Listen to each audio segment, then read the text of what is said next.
Hello दोस्तों, हमारी आज की मूवी का नाम है हॉर्न्स। तो कहानी की शुरुआत में हम ईगी और मरीन नाम के दो जवान बच्चों को देखते हैं जो बचपन से एक दूसरे से बहुत प्यार करते हैं। लेकिन एक रात मरीन की हत्या हो जाती है जिसका इल्ज़ाम ईगी पर लग जाता है। हालांकि इसके लिए ईगी को गिरफ्तार नहीं किया जाता, मगर पूरा शहर उससे नफरत करने लगता है और सभी उसे दोषी ठहराने लगते हैं। वहीं ईगी के घर के सामने अक्सर रिपोर्टर्स उसका बयान लेने के लिए खड़े रहते हैं, जिससे बचने के लिए ईगी अपने घर चले जाता है, जहां उसका परिवार उसे जेल से बचाने के लिए हर मुमकिन कोशिश कर रहा था। लेकिन सच बात तो यह है कि उसके परिवार वालों को भी यही लगता है कि मरीन ही कातिल है। वहीं ईगी का भाई टेरी उसके पास आकर उसे समझाता है कि वो हर वक्त उसके साथ है, पर तभी वहां पर ईगी का बेस्ट फ्रेंड ली आता है जो कि एक वकील है, और ली ही इकलौता ऐसा इंसान है जिसे ईगी पर पूरा भरोसा है और अब तक उसी ने ली को जेल से बचा कर रखा है। वो बताता है कि जिस फॉरेंसिक में मरीन की लाश को रखा गया था वहां पर आग लग गई है, जिसकी वजह से सारे सबूत मिट चुके हैं और अब उसके लिए ईगी को बेगुनाह साबित करना और भी ज्यादा मुश्किल हो गया है। उधर दूसरी तरफ पुलिस वालों को ईगी के खिलाफ एक गुमनाम गवाही मिलती है, जिसमें बताया जाता है कि कत्ल की रात ईगी को मरीन के साथ देखा गया, जहां ईगी मरीन को घसीटते हुए अपनी कार में लेकर जा रहा था। अब ये बात सुनकर ईगी और भी ज्यादा परेशान हो जाता है और सोचता है कि भाई मैंने कब किया ये, और वो एक पब में पहुंच जाता है जहां वो अपने दोस्त ग्लेना से मिलता है। और असल में ग्लेना उस पब में ही काम करती है और वो बहुत टाइम से ईगी को पसंद भी करती थी, लेकिन ईगी हमेशा से मरीन का दीवाना था, इसीलिए वो कभी भी उस पर ध्यान नहीं देता था। वहीं अब मरीन के मौत के बाद ग्लेना ईगी के करीब आने की कोशिश करती है, पर ईगी उसे इग्नोर कर देता है। अब यहाँ से जो है सीन शिफ्ट होता है और यहाँ हम मरीन के पिता और बाकी लोगों को देखते हैं जो उसी जगह पर आते हैं जहाँ पर मरीन की मौत हुई थी। वो वहाँ पर आकर मरीन को फूलों और मोमबत्तियों के साथ श्रद्धांजलि देते हैं और उसके लिए प्रेयर करते हैं। ठीक उसी समय ईगी भी वहाँ पर मौजूद होता है, जो कि एक ट्री हाउस में छिपकर शराब पी रहा था, क्योंकि उसे पता है कि वो उनके साथ मिलकर श्रद्धांजलि नहीं दे सकता, क्योंकि मरीन के पिता डेल को भी यही लगता है कि ईगी ने ही उनकी बेटी को मारा है। खैर, अब उन लोगों के जाने के बाद ईगी वहां पर आता है और गुस्से में सारी मूर्तियों को गिरा देता है, पर तभी वहां पर ग्लेना आती है जो ईगी को ऐसा करने से रोकती है। तब ईगी इमोशनल होकर कहता है कि मरीन ने हमेशा से भगवान की पूजा की है, उन्हें माना है, यहाँ तक कि उसने भगवान के लॉकेट को भी पहना है, पर फिर भी उसकी इतनी बेरहमी से मौत हो गई। भगवान ने उसे बचाने के लिए कुछ भी नहीं किया। अब ये सब सोचकर ईगी बहुत ज्यादा दुखी हो जाता है, पर तभी ग्लेना उसे अपने गले से लगाकर शांत करती है और फिर दोनों एक साथ रात बिताते हैं। अब अगली सुबह जब ईगी की आंख खुलती है तो वो शीशे में देखता है कि उसके माथे पर 2 सींग निकली है, जिसे देखकर वो बहुत ज्यादा हैरान हो जाता है और ग्लेना से पूछता है, क्या तुम्हें मेरे माथे पर सींग दिखाई दे रहा है? तभी अचानक से ग्लेना उसे अपने सारे राज बताती है और फिर जानवरों की तरह सारे डोनट खा जाती है। ये देखकर ईगी को बहुत ज्यादा अजीब लगता है और वो फौरन डॉक्टर के पास अपना इलाज करवाने के लिए जाता है, जहां वो सबसे पहले रिसेप्शन पर अपना एक फॉर्म भरता है। लेकिन तभी वहां पर एक बच्ची हल्ला मचाने लगती है, जिसे देखकर उस बच्चे की मॉम ईगी से कहती है कि मेरा मन कर रहा है कि मैं इसे यहीं पर छोड़कर चली जाऊं। इधर ईगी को समझ में नहीं आता कि ये लेडी उसे अपनी बात क्यों बता रही है, जिसके बाद वो घबरा कर रिसेप्शनिस्ट के पास जाता है, जहां पर रिसेप्शनिस्ट उस लेडी को अपनी बच्ची को बाहर ले जाने को कहती है, क्योंकि इससे उसको काफ़ी परेशानी हो रही थी। तभी वो बच्ची ईगी के पास जाती है और उससे कहती है कि मैं अपनी मॉम से बहुत नफरत करती हूँ। अब ये सब सुनकर ईगी को अजीब लगता है, लेकिन उसे कुछ भी समझ में नहीं आता। खैर, जब ईगी डॉक्टर के कमरे में जाता है जहाँ नर्स उसे बताती है कि उसका बॉयफ्रेंड उसे चीट कर रहा है, वहीं ईगी को अब कुछ भी समझ में नहीं आता कि भाई ये सारे लोग मुझे अपने राज क्यों बता रहे हैं। खैर, अब थोड़ी देर बाद वहां पर डॉक्टर आता है जो ईगी को बताता है कि हमें उसके सींग को काटना होगा और इसके लिए वो ईगी को ऑपरेशन के लिए तैयार करते हैं, जहां वो सबसे पहले ईगी को बेहोश करते हैं। वहीं बेहोशी की हालत में ईगी को वही दिन याद आता है जब वो पहली बार मरीन को चर्च में देखता है, जहाँ मरीन गलती से अपने लॉकेट को भूल जाती है और वो लॉकेट ईगी को मिल जाता है। ईगी उस लॉकेट को लौटाने के बहाने मरीन से मिलता है, जिससे दोनों में बातें स्टार्ट हो जाती हैं और फिर दोनों काफी अच्छे दोस्त बन जाते हैं। ईगी मरीन को जंगल में एक ट्री हाउस भी दिखाता है, जिसे देखकर मरीन बहुत ज्यादा खुश हो जाती है और उस दिन से वो जगह उन दोनों के लिए खास बन जाता है। कहानी प्रेजेंट टाइम में आ जाती है, जहां ईगी जब अपनी आंख खोलता है तो वो देखता है कि ब्लेड उसके सींग में फंसा हुआ है और डॉक्टर्स वहीं इंटीमेट हो रहे हैं।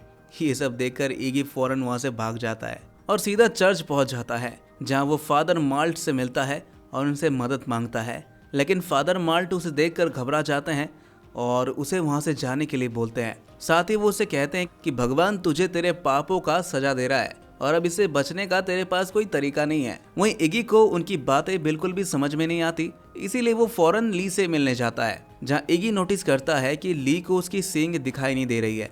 तब जाके इगी को एहसास होता है कि सींग सिर्फ बुरे लोगों को ही दिखाई दे रही है, अच्छे लोगों को नहीं। खैर, फिर इगी अपने घर जाता है जहाँ वो अपनी मॉम से मिलता है। उसकी मॉम भी औरों की तरह उसे अपने राज बताने लगती हैं और वो इगी से कहती है, मैं तुमसे बहुत ज्यादा परेशान हो चुकी हूँ। सच बात तो यह है कि मैं तुम्हें देखना तक नहीं चाहती। अब इगी अपने मॉम के मुंह से ये सब सुनकर वहां से जाने लगता है। लेकिन तभी वहां पर इगी के डैड आते हैं और वो भी इगी को अपने राज बताने लगते हैं। वो इगी से कहते हैं कि मैं तुमसे नफरत करता हूँ क्योंकि तुमने जो मरीन के साथ किया है वो किसी पाप से कम नहीं है। आगे उसके डैड बताते हैं कि उन्होंने ही फॉरेंसिक में आग लगाई थी क्योंकि वो इगी को जेल भेजना चाहते थे। वहीं अब इगी को भी समझ में आ जाता है कि उसके पास किसी के भी राज को जानने की पावर है और अब वो इस पावर की मदद से मरीन के कातिल को ढूंढने का फैसला करता है जिससे वो खुद को बेगुनाह साबित कर सके। इगी फौरन सबूत इकट्ठा करने के लिए पब की ओर निकल जाता है जहां बहुत सारे रिपोर्टर्स हमेशा की तरह इगी को घेर लेते हैं और उससे सवालात करने लगते हैं। रिपोर्टर्स के सवाल करते ही इगी उनसे कहता है कि तुम लोग आपस में डिवाइड कर लो कि कौन मेरे साथ इंटरव्यू करेगा। अब इगी की बात सुनकर रिपोर्टर्स आपस में लड़ना शुरू कर देते हैं। वहीं इगी इस मौके का फायदा उठाकर चुपचाप वहां से पब में चला जाता है क्योंकि इगी जानना चाहता था कि किस इंसान ने उसके खिलाफ झूठी गवाही दी है। इगी वहां मौजूद सभी लोगों से अपने सवालों का जवाब लेता है और फिर वापस से अपनी गाड़ी में बैठ जाता है। वहीं गाड़ी में इगी को एंगेजमेंट रिंग दिखाई देती है जिसे वो उस रात मरीन को पहनाने वाला था जिस रात मरीन की मौत हुई थी। और उस एंगेजमेंट रिंग के बारे में सिर्फ टेरी और ली को ही पता था। जहां उनके प्लान के मुताबिक मरीन के हाँ कहते ही वो पब में आकर पार्टी करने वाले थे, लेकिन उस रात जब इगी मरीन से मिलता है तो मरीन उसे बताती है कि वो लॉस एंजलिस जा रही है और अब वो इगी के साथ नहीं रह सकती। ठीक उसी वक्त एक वेटर उनके पास ऑर्डर लेने के लिए आती है और वो देखती है कि इगी और मरीन आपस में कुछ जरूरी बातें कर रहे हैं, तो वो दोबारा से वहां पर आ जाती है। वहीं इगी और मरीन के बहसबाजी में इगी को लगने लगता है कि मरीन किसी और को पसंद करने लगी है, इसलिए वो उससे रिश्ता तोड़कर जा रही है। लेकिन यहाँ मरीन उससे कुछ भी नहीं बोलती और सीधा वहां से उठकर चली जाती है। कुछ देर बाद जब इगी उस पब से बाहर निकलता है तब हम टेरी को भी वहां पर मौजूद देखते हैं, लेकिन इगी गुस्से में अपनी कार में बैठकर वहां से निकल जाता है। काफी देर गाड़ी चलाने के बाद इगी एक शांत जगह पर आकर रुकता है और गाड़ी में ही सो जाता है। लेकिन अगली सुबह पुलिस उसे ढूंढकर उसे सवालात करते हैं कि वो आखिरी बार मरीन से कब मिला था। अब इगी ये सुनकर काफी ज्यादा डर जाता है और वो फौरन पुलिस वालों से पूछता है कि मरीन को क्या हुआ है, लेकिन यहाँ इगी को ही मरीन का कातिल मान लिया जाता है। खैर, अब कहानी फिर से प्रेजेंट टाइम में आ जाती है और यहाँ इगी उसी पब में जाता है जहाँ वो मरीन को प्रपोज करने वाला था। इगी यहाँ आकर उस वेटर यानी कि वेरोनिका से पूछता है कि उसने पुलिस को झूठी गवाह क्यों दी। इगी वेरोनिका से कहता है कि तुमने कब देखा कि मैंने मरीन को घसीटते हुए कार में ले जा रहा था। तो वेरोनिका कहती है कि उसे अपने किए पर कोई अफसोस नहीं है और उसने झूठी गवाही सिर्फ इसलिए दी ताकि वो फेमस हो जाए और मीडिया के लोग उसे अटेंशन देने लगे। इगी सच सुनने के बाद एक रेस्टोरेंट में जाता है जहाँ उसका भाई टेरी एक बैंड में काम करता था। इगी शो खत्म होने के बाद टेरी को बुलाता है और उसे बताता है कि उसे वो गवाह मिल गई है जिसने पुलिस को झूठी गवाही दी थी। वो फौरन टेरी को पुलिस स्टेशन जाकर स्टेटमेंट देने के लिए बोलता है क्योंकि उस रात टेरी भी वहां पर मौजूद था और उसने इगी को अकेले गाड़ी में जाते हुए देखा था। लेकिन तभी टेरी वहां पर एक खुलासा करता है। वो इगी को बताता है कि जिस रात मरीन का कत्ल हुआ था उस रात टेरी ने ही मरीन को लिफ्ट दी थी। ये सुनकर इगी को बहुत ज्यादा गुस्सा आता है और वो टेरी को मारने लगता है। आगे टेरी बताता है कि उस रात जब उसने मरीन को लिफ्ट दी थी तब रास्ते में मरीन गाड़ी से उतर गई थी, जिस पर टेरी ने उसे वापस बुलाने की कोशिश भी की, पर मरीन ने उसे आने से मना कर दिया और उससे कहा कि वो कुछ वक्त ट्री हाउस में बिताना चाहती है। अब ये सुनकर टेरी वहां पर उसका इंतजार करने लगता है। इसी के साथ वो काफी नशे में भी था, इसलिए वो उस रात गाड़ी में ही सो गया। पर अगले दिन जब वो उठा तो उसने अपने हाथ में एक खून से सना पत्थर देखा था, जिसे देखकर वो घबरा गया और फौरन मरीन को ढूंढने जंगल की ओर निकल गया, जहां उसने मरीन की लाश को एक पेड़ के नीचे देखा। पर उसने इस बारे में पुलिस को कुछ भी नहीं बताया क्योंकि उसे डर था कि कहीं इसका इल्जाम उस पर ना जाए, इसलिए उसने सारे सबूत को मिटा दिए और किसी को भी इस घटना के बारे में बताया नहीं। वहीं जब इगी टेरी को मार रहा होता है तब पुलिस ऑफिसर आकर इगी को पकड़ लेते हैं और उसे अपने साथ पुलिस स्टेशन ले जाते हैं। पर अगले ही दिन ली इगी को वापस से छुड़ा लेता है। वहीं बात करते टाइम इगी ली के गले में मरीन के लॉकेट को देखता है, जिसे देखकर वो ली से उस लॉकेट के बारे में पूछता है। इस पर ली उसे बताता है कि ये लॉकेट उसे मरीन ने ही गिफ्ट के तौर पर दिया था। जिसे सुनकर इगी समझ जाता है कि ली ही वो लड़का है जिससे मरीन प्यार करने लगी थी और उसकी वजह से मरीन ने इगी को छोड़ दिया था। इस बात से इगी को बहुत बड़ा धक्का लगता है और वो सीधा मरीन के घर पहुंच जाता है, जहां वो मरीन के डैड से पूछता है कि क्या कभी मरीन ने उन्हें बताया है कि वो किसी और से प्यार करती है। लेकिन यहाँ मरीन के डैड इगी से बहुत ज्यादा गुस्से में थे, इसलिए वो फौरन इगी को वहां से जाने के लिए बोलते हैं, क्योंकि उन्हें भी यही लगता है कि इगी ने ही मरीन का कत्ल किया है। लेकिन वो दिल के काफी अच्छे इंसान थे और यही वजह थी कि उन्हें इगी की सींग दिखाई नहीं दे रही थी। इसके बाद रात को इगी एक सुनसान बिल्डिंग में जाता है, जहाँ वो दीवार पर अपना सिर पटक कर सींग को तोड़ने की कोशिश करता है, पर तभी वो देखता है कि ये जगह पूरी तरह से सांपों से भर गई है और वो सांप उसी की तरफ आ रहे हैं। इगी एक लकड़ी लेकर अपना बचाव करने की कोशिश करता है, लेकिन जल्दी उसे एहसास हो जाता है कि ये सांप उसे नुकसान नहीं पहुंचा रहे। तभी उनमें से एक सांप धीरे धीरे इगी के कंधे पर आ जाता है और उसके गले से लिपट जाता है और तभी इगी के मन में उन सभी लोगों से बदला लेने का ख्याल आता है जिन्होंने उसके साथ गलत किया था। इगी सबसे पहले वेरोनिका से बदला लेने का फैसला करता है। रात को जब वेरोनिका अपने रेस्टोरेंट को बंद करके कार में आती है और लिपस्टिक को लगाने लगती है, तब एक एक करके सारे सांप उसके ऊपर हमला कर देते हैं, जिससे वेरोनिका घायल होकर कार से बाहर निकल जाती है। तब वहाँ उसके सामने इगी खड़ा होता है, जो उसे कहता है कि यही उसकी गलती की सजा है। इसके बाद इगी ली को मिलने के लिए बुलाता है, जहां मुझसे पूछता है कि उसका और मरीन का रिलेशन कब से चल रहा है। इस पर ली उसे बताता है कि वो बस कुछ ही दिनों से साथ थे। साथ ही वो इगी को बताता है कि जब मरीन की मौत हुई तब उसे इगी पर पूरा यकीन था कि इगी बेगुनाह है, इसलिए उसने इगी को जेल से छुड़वा दिया। अब ये सुनकर इगी ली को सजा देने का इरादा छोड़ देता है, क्योंकि उसे लगता है कि ली एक अच्छा इंसान है। मगर जाने से पहले इगी ली के गले में मरीन का लॉकेट निकाल लेता है, जिससे ली को इगी के सींग दिखाई देने लगते हैं। तब जाके इगी को एहसास होता है कि मरीन का लॉकेट ही ली का सुरक्षा कवच था, जो अब तक उसकी रक्षा कर रहा था। लेकिन अब ली के पास लॉकेट नहीं है, जिससे इगी अपनी शक्तियों की मदद से सारा सच जान सकता था। इसलिए इगी उसे कब्जे में लेकर जमीन पर गिरा देता है और फिर जबरदस्ती सब कुछ बताने को बोलता है। और आखिर में यह खुलासा होता है कि ली ही मरीन का असली कातिल है। असल में ली मरीन को पसंद करता था और बचपन में ली ने इगी को पानी में डूबने से बचाया था। लेकिन अब ली को इस बात से बहुत पछतावा होता है कि अगर इगी उस दिन डूबकर मर जाता तो मरीन हमेशा के लिए उसकी हो जाती। अब ये सुनकर इगी ली का गला दबाने लगता है और फिर वो उसकी यादों में पहुंच जाता है, जहां वो देखता है कि उस रात मरीन उससे मिलने से पहले ही ली से मिली थी, जहां उसने ली को बताया कि उसे अपने बारे में एक चीज पता चली है, जिस वजह से वो अब इगी के साथ नहीं रह सकती और आज रात वो इगी से ब्रेकअप कर लेगी। साथ ही वो ली से इगी का ध्यान रखने के लिए बोलती है। मगर उस रात जब ली मरीन को टेरी के साथ जाते हुए देखता है तो वो भी उनका पीछा करने लगता है। वो मरीन को ढूंढते ढूंढते जंगल पहुंच जाता है और जब उसे मरीन मिलती है तो वो उसे अपने साथ घर चलने के लिए बोलता है, लेकिन मरीन उसे मना कर देती है और कहती है कि वो कुछ टाइम अकेले रहना चाहती है। वो इगी से ब्रेकअप करने के बाद फूट फूट कर रोने लगती है।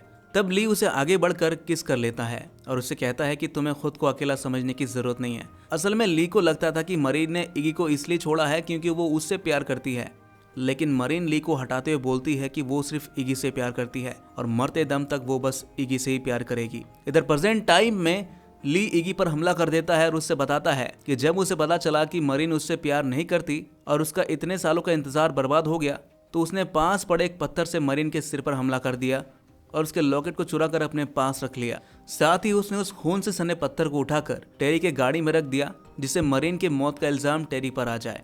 अब ली इगी पर कई बार हमला करता है, जिससे इगी बेहोश हो जाता है और फिर ली घसीट कर उसकी गाड़ी में ले जाता है। असल में ली का प्लान था कि वो पुलिस को बताए कि इगी ने उसके सामने सारा गुनाह कबूल कर लिया और फिर वो मर गया। ली फौरन इगी पर बहुत सारा तेल डालता है और फिर गाड़ी को आग लगाकर समुद्र में गिरा देता है। थोड़ी देर बाद पुलिस सबको इगी के मरने की खबर दे देते हैं, मगर उस रात इगी जिंदा बच जाता है। वो समुद्र से निकलकर सीधा मरीन के घर जाता है, जहां मरीन के डैड डेल इगी को देखकर हैरान हो जाते हैं। वहीं इगी एक बार फिर डेल को बताता है कि उसने मरीन का खून नहीं किया है और इस बार डेल को उसकी बातों पर यकीन हो जाता है। वो इगी को घर के अंदर बुलाता है और उसे एक चाबी देता है जो मरीन उसके लिए छोड़कर गई थी। तब इगी डेल का शुक्रिया अदा करने के लिए उसे मरीन का लॉकेट देता है, जिसे देखकर डेल बताता है कि ये लॉकेट मरीन की मॉम का है। डेल उस लॉकेट को वापस से इगी को लौटा देता है, क्योंकि वो जानता था कि ये लॉकेट अगर इगी के पास रहेगा तो मरीन को अच्छा लगेगा। अब इगी जैसे ही उस लॉकेट को पहनता है तो वो वापस से इंसान बन जाता है और उसकी सींग भी गायब हो जाती है। वो फौरन उस जंगल के ट्री हाउस में पहुंच जाता है और चाबी की मदद से एक बक्सा खोलता है जिसके बारे में सिर्फ उसे और मरीन को ही पता था। इगी को उस बक्से में एक और बॉक्स मिलता है जिसमें मरीन ने कुछ चीजें छुपा रखी थी। इगी को उसमें मरीन का एक लेटर भी मिलता है जिसे पकड़कर इगी को पता चलता है कि मरीन जानती थी कि वो जल्दी मरने वाली है, मगर मरीन इगी के साथ अपना परिवार बसाना चाहती थी, लेकिन वो जानती थी कि ऐसा मुमकिन नहीं है। असल में मरीन को भी उसकी मॉम की तरह कैंसर था और वो भी कुछ ही दिनों की मेहमान थी। बचपन में मरीन ने अपने मॉम के जाने के बाद अपने डैड की हालत देखी थी और वो नहीं चाहती थी कि इगी को भी ऐसे ही तड़पना पड़े। साथ ही उसे पता था कि अगर इगी को उसकी हालात के बारे में पता चल गया तो वो उसके लिए सब कुछ छोड़ सकता है, इसलिए उसने इगी से दूर रहने का फैसला किया। अब इगी अकेले ही ली के घर जाता है और वहाँ वो नोटिस करता है कि कुछ देर पहले जो भी हुआ उस बारे में ली को कुछ भी याद नहीं है। ऐसा इसलिए था क्योंकि उस समय ली इगी के सींग के वश में था। खैर, अब इगी ली को शहर के बहाने जंगल ले जाता है और वो बिल्कुल उसी जगह रुकता है जहाँ पर ली ने मरीन को मारा था। तभी ली को एहसास हो जाता है कि उसका पर्दाफाश हो चुका है, पर वो इगी को बताने की कोशिश करता है कि वो बेगुनाह है, लेकिन इगी को पहले से पता होता है कि वो उससे झूठ बोल रहा है। वहीं अब इगी कैसे भी करके ली की जान लेकर बदला पूरा करना चाहता था, पर फिर वो खुद को रोक लेता है और ली को खुद को पुलिस के हवाले करने के लिए बोलता है। ठीक उसी समय टेरी एक पुलिस वाले के साथ वहां पर पहुंच जाता है। पुलिस वाला, जिसका नाम एरिक था, एरिक फौरन ली पर बंदूक तान देता है क्योंकि एरिक इगी को जिंदा देखकर समझ जाता है कि जरूर ली ने ही उसे मारने की कोशिश की है। वहीं अब ली के पास कोई और ऑप्शन नहीं बचता, इसलिए वो अपना सारा गुनाह कबूल कर लेता है। पर तभी अचानक से ली एरिक से बंदूक छीनकर टेरी के पैर में गोली चला देता है। फिर जब इगी उससे बंदूक छीनने की कोशिश करता है तब ली पुलिस वाले के सिर पर गोली मारकर उसकी खोपड़ी उड़ा देता है और फिर वो टेरी को धमकी देता है कि अगर उसने पास आने की कोशिश की तो वो उसे भी मार देगा। अब अपने भाई की जान को खतरे में देखकर इगी मरीन के लॉकेट को उतार देता है जिससे उसके पंख निकल जाते हैं, लेकिन जैसे ही इगी उड़ने की कोशिश करता है तो उसके पंख आग की तरह जल जाते हैं और उसका पूरा शरीर जलने लगता है, जिसके बाद इगी एक डीमन में बदल जाता है। अब ली उसे तब तक गोलियां मारता है जब तक उसकी बंदूक से गोलियां खाली नहीं हो जाती, लेकिन हैरानी की बात तो ये थी कि इगी पर गोलियों का कोई असर नहीं हो रहा था, जिसे देखकर ली आखिर में इगी के सामने घुटने टेक देता है और उससे माफी मांगता है। वहीं इगी को अपने दोस्त पर दया आ जाती है, लेकिन ली एक बार फिर उसे धोखा देता है। ली उसके पैरों पर राइफल से हमला करता है और एक नुकीली चीज उसके पेट के आर पार कर देता है, जिससे इगी को बहुत दर्द होता है। फिर इगी जैसे तैसे हिम्मत करके उठता है और अपने सींग से ली पर हमला करता है, जिससे ली दूर जाकर गिर जाता है। तब इगी अपने सांपों को ली को मारने का आदेश देता है, जिसके बाद एक एक करके सारे सांप उस पर हमला करने लगते हैं और एक तो उसके मुंह के अंदर घुस जाता है। वहीं इगी भी अपने प्यार का बदला लेने के बाद मौत की नींद सो जाता है। असल में धरती पर उसका काम हो गया था और अब वो हमेशा के लिए मरीन के साथ ही रहेगा। तो इसी के साथ हमारी आज की कहानी भी खत्म हो जाती है। तो दोस्तों, कैसी लगी आपको ये कहानी कमेंट में जरूर बताइएगा और ऐसी ही मूवी एक्सप्लेनेशन देखने के लिए हमारे इस चैनल को सब्सक्राइब जरूर कर लीजिएगा।